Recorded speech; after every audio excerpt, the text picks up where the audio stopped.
രാജ്യത്തെ അഭിസംബോധന ചെയ്യുമ്പോൾ രാഷ്ട്രീയ പ്രസംഗം നടത്തിയെന്ന ആരോപണവുമായി പ്രധാനമന്ത്രിക്കെതിരെ ഇന്ത്യ സഖ്യം രംഗത്ത്.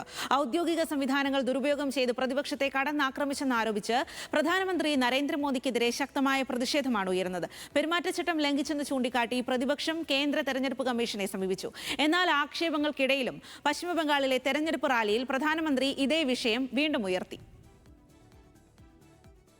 വനിതാ സംവരണത്തിന്റെ മറവിൽ മണ്ഡല പുനർനിർണയം നടത്താനുള്ള നീക്കം പരാജയപ്പെട്ടതിന് പിന്നാലെയാണ് പ്രധാനമന്ത്രി രാജ്യത്തെ അഭിസംബോധന ചെയ്തതെന്നാണ് പ്രതിപക്ഷ ആരോപണം.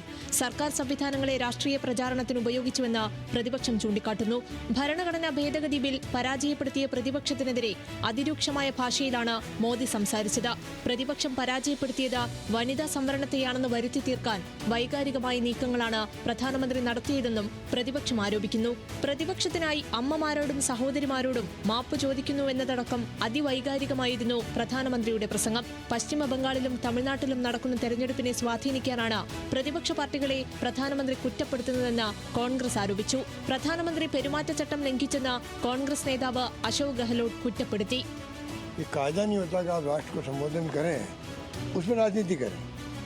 इन्होंने तमिलनाडु और बंगाल की महिलाओं को भड़काया, देश भर की महिलाओं को भड़काने का काम किया और ये बहुत बड़ा षड्यंत्र था जिसको मैं समझता हूँ कि कांग्रेस ने विपक्षी पार्टियों ने उसको एक्सपोज कर दिया, देश को बचा लिया.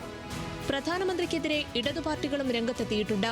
ദൂരദർശൻ ഉൾപ്പെടെയുള്ള ഔദ്യോഗിക മാധ്യമങ്ങളെ ബിജെപിയുടെ രാഷ്ട്രീയ പ്രചാരണത്തിന് വേദിയാക്കിയെന്ന് CPIM കുറ്റപ്പെടുത്തി. ഗവൺമെന്റിന്റെ ഉടമസ്ഥതയിലും നിയന്ത്രണത്തിലുമുള്ള ദൂരദർശനും ആകാശവാണിയും ഉപയോഗിച്ചുകൊണ്ട് ഈ തെരഞ്ഞെടുപ്പ് രാഷ്ട്രീയ പ്രസംഗം നടത്തുന്നത് നഗ്നമായ തെരഞ്ഞെടുപ്പ് ചട്ടലംഘനമാണ്.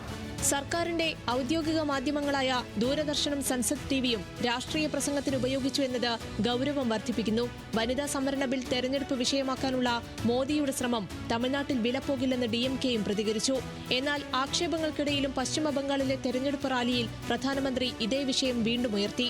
തൃണമൂൽ കോൺഗ്രസിനെയും കടന്നാക്രമിച്ചായിരുന്നു ബംഗാളിലെ മോദിയുടെ പ്രസംഗം. കോൺഗ്രസിനൊപ്പം ചേർന്ന് TMC വനിതാ സംവരണ ബില്ലിനെ എതിർത്തെന്നും വനിതകളെ വഞ്ചിച്ച തൃണമൂലിനെ ജനം ശിക്ഷിക്കുമെന്നുമാണ് ബംഗാളിലെത്തിയ നരേന്ദ്രമോദിയുടെ പ്രസംഗം.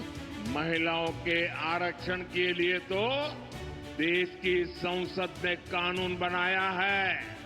अब समय आ गया है, देर नहीं होनी चाहिए, उसको बस लागू करना है. लेकिन TMC को ये पसंद नहीं आ रहा है. मैं बंगाल की हर बहन बेटी से कहूंगा, अब TMC को सजा देनी है. പാർലമെന്റിൽ പരാജയപ്പെട്ടത് മണ്ഡല പുനർനിർണയ നീക്കമാണെങ്കിലും അത് വനിതാ സംവരണത്തിനെതിരായ നീക്കമായി ചിത്രീകരിച്ച് രാഷ്ട്രീയ നേട്ടമുണ്ടാക്കാനാണ് BJPയുടെ നീക്കമെന്നാണ് ആരോപണം. ഇതിനെ രാഷ്ട്രീയമായും നിയമപരമായും ഒന്നിച്ചു നേരിടാനാണ് ഇന്ത്യ സഖ്യത്തിന്റെ തീരുമാനം. National desk, news Malayalam.